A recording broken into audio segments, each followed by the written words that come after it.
শামশেরগঞ্জের হাউসনগরে ISF এ যোগদান, তরুণদের নতুন উচ্ছ্বাস, নওশাদ সিদ্দিকীর প্রতি আস্থা প্রকাশ। শামশেরগঞ্জের হাউসনগরে আজ এক বিশেষ রাজনৈতিক অনুষ্ঠানের সাক্ষী থাকল স্থানীয় মানুষ। ইন্ডিয়ান সেকুলার ফ্রন্ট এর উদ্যোগে অনুষ্ঠিত এই যোগদান সভায় প্রায় 20 থেকে 25 জন নতুন কর্মী আনুষ্ঠানিকভাবে যোগ দেন দলে। নতুন যোগদানকারীদের হাতে দলের পতাকা তুলে দেন শামশেরগঞ্জের আইএসএফ ব্লক সভাপতি মইদুল হক। নতুনদের ভাষায় নওশাদ সিদ্দিকী যোগদানকারীদের মধ্যে বেশিরভাগই এলাকার তরুণ প্রজন্ম। তাদের বক্তব্যে একাধিকবার উঠে এসেছে নওশাদ সিদ্দিকীর প্রতি তাদের ভালোবাসা ও শ্রদ্ধা। তারা স্পষ্ট জানিয়েছেন, নওশাদ সিদ্দিকীর আদর্শ সংগ্রামী মানসিকতায় অনুপ্রাণিত হয়ে তারা আইএসএফ এ যোগ দিচ্ছেন। একজন নতুন কর্মীর কথায়, আমরা নওশাদদার সাহসী ভূমিকা দেখে মুগ্ধ। সাধারণ মানুষের পক্ষে লড়াই করার জন্য আমরা এই দলে এসেছি। এই যোগদান অনুষ্ঠানে উপস্থিত ছিলেন শামশেরগঞ্জ আইএসএফ ব্লক সভাপতি মইদুল হক, সহ সভাপতি ইসা হক, সেক্রেটারি মনিরুল হক এবং 3 পাকুড়িয়া অঞ্চল সভাপতি আমির সোহেল।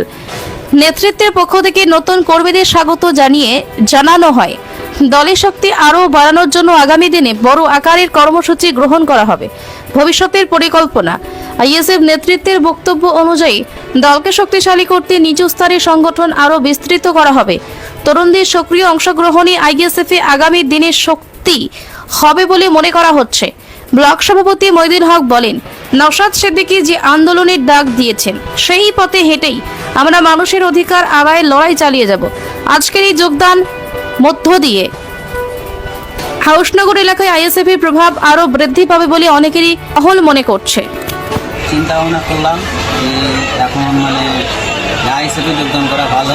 অনেক পার্টি দেখলাম এলো ঠিক আছে, বিভিন্ন পার্টি এসডিপিআই গেল, টিএমসি দেখলাম, বিজেপি দেখলাম, কংগ্রেস দেখলাম, সবাইকে দেখলাম। ভাইজানকে ভালো লাগলো, ওই জন্য আমরা সবাই মিলে সিদ্ধান্ত নিয়ে এই আইএসএফে গেলি ভালো হবে, এটাই সিদ্ধান্ত নিয়ে আমরা 20-22 জন আইএসএফে যোগদান করলাম। আজকে কি এমন ভালো লাগলো? ভালো লাগলো অন্যায়ের বিরুদ্ধে রুখে দাঁড়ায় এখনই একমাত্র নেতা হচ্ছে পশ্চিমবাংলার মধ্যে 294টার মধ্যে একটাই, সেটা হচ্ছে নওশাদ সিদ্দিকী ভাইজান। এটা ভালো লাগলো। এবার মতন নেতা এখন পর্যন্ত হয়নি আমাদের, আমরা চাই কি ওকে নিয়ে আগিয়ে যেতে চাই, এটাই আমার বক্তব্য। কতজন মতো আজকে জয়েন করলে? এখন প্রায় 20-22 জন আছি, আগামীতে আরও দেখবো দিনে আমাদের সাথে আরও 100 লোক 50 জন জড়ো করতে পারি, এটা আমার কোথা থেকে সব? আমাদের বাড়ি সুলেতলা, আমার বাড়ি হাউসনগর সুলেতলা। অঞ্চলের সব? হ্যাঁ। কি নাম আপনার? আমার নাম ইমরান সিং। ওই ভালোবাসা ভাইজানের, ওই জন্যই অনেক দিন ধরে দেখলাম। আমরা খুব তো চারোদিকে দেখলাম, এদিকেও দেখলাম, টিএমসিকেও দেখলাম, কংগ্রেসকে দেখলাম, কিন্তু এরকম আমরা কোনো জিনিস পাইনি এখন অবধি, আর হয় নাও। তারপরে আমরা যুবক ছেলে, ওই জন্যই সিদ্ধান্ত এই আইএসএফে আমরা যোগদান করলাম। আচ্ছা, আমরা এই মিনিমাম 20-22টা লোক এসেছি আমরা। এরকম আগামীতে আরও চেষ্টা করব নিয়ে আসার। এই তো হচ্ছে আমাদের বক্তব্য। দূর দিয়ে এসেছি, পরে গেলে দেখা যাবে। বকুল শেখ, বাড়ি সুলিতলা।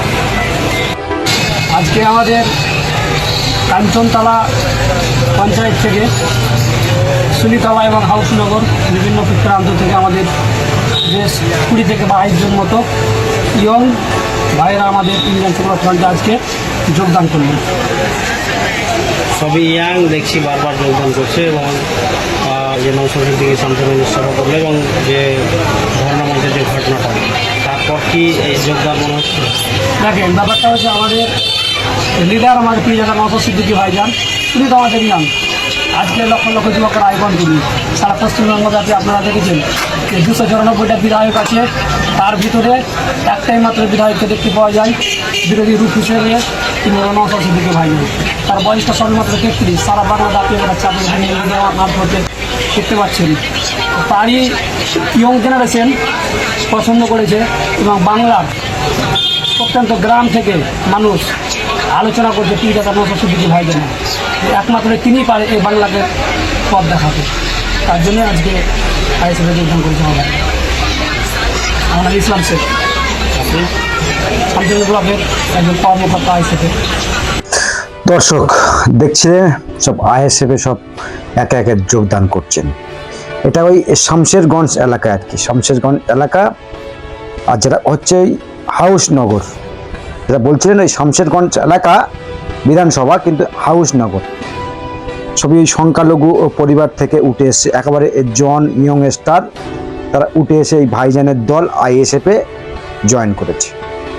বেশ হাতে গোনা 20-22 জন বলছিলেন, তো আরও নাকি রয়েছে একে একে জয়েন করবে।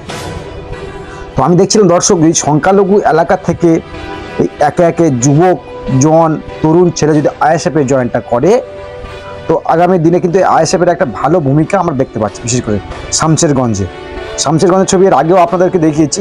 এটা হচ্ছে হাউসনগর, মানে শামশেরগঞ্জ এলাকায় একটি অঞ্চল হাউসনগর, মানে সেখানকার ছবি আর কি। দেখছিলাম 20 থেকে 22 জন জয়েন যারা করেছেন তাদের বক্তব্য আমরা শোনার চেষ্টা করছিলাম।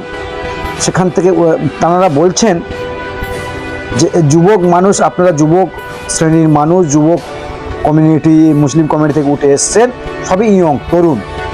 তো তারা বলছেন আমাদের বিধায়ক 294টার মধ্যে একটাই বিধায়ক যার সিদ্ধারা সোলা রয়েছেন, আর যিনি মানুষের জন্য ভাবে, তো তিনি তো ইয়ং, তিনি তো যুবক।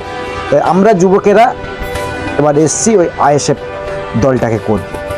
আরও তারা বলছিলেন আমরা 34 বছরের সিপিএমকে দেখেছি, বামফ্রন্টকে দেখেছি, বিজেপিকে দেখছি, একমাত্র আইএসএফই পারে মানুষের গণতন্ত্রের অধিকার বুঝিয়ে দিতে, ছিনিয়ে নিতে।